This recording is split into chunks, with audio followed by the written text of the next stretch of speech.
Kerajaan Persekutuan bersetuju menaikkan kadar pemberian khas kepada Sarawak mengikut perkara 112 di Perlembagaan Persekutuan daripada RM16 juta kepada RM300 juta setahun.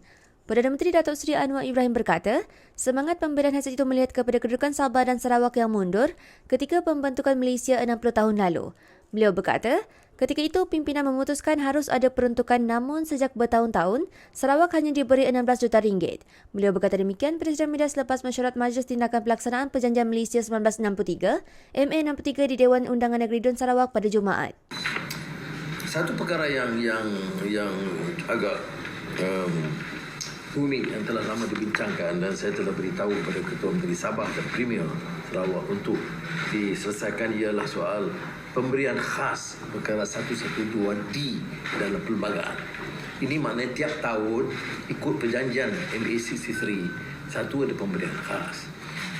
Tetapi saya teliti, saya bukan orang Sarawak atau Sabah dan isteri saya pun bukan dari Sabah dan Sarawak.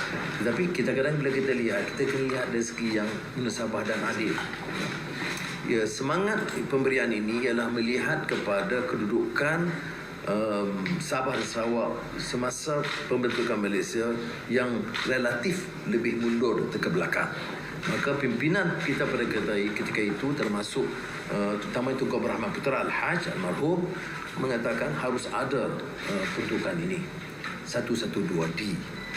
Tetapi perbincangan dan perundingan pada satu ketika bertahun-tahun Sarawak hanya diberi RM16 juta. Dan tentunya saya selaku Menteri Kewangan tidak fikir ini satu jumlah yang munasabah. Untuk beri yang terlalu tinggi pun tidak mampu. Ya, kerana dalam 112D itu disebut satu peruntukan berdasarkan beberapa ukuran tapi tertakluk kepada keupayaan ekonomi kewangan persekutuan. Jadi untuk peringkat awal Premier menekankan satu peraturan kaedah biar kita tetapkan formula atau kaedah yang jelas. Okey, dan saya setuju dalam mesyuarat tadi bersetuju formula yang jelas. Tapi peringkat awal ini kita beri sekitar dari 16 juta itu naik sekitar 300 juta ringgit ya, sebagai suatu sumbangan, tetapi ini tertakluk kepada formula tetapkan. Apa kebijaksanaan formula? Mana jangan kita terikat dengan 300 juta itu ya.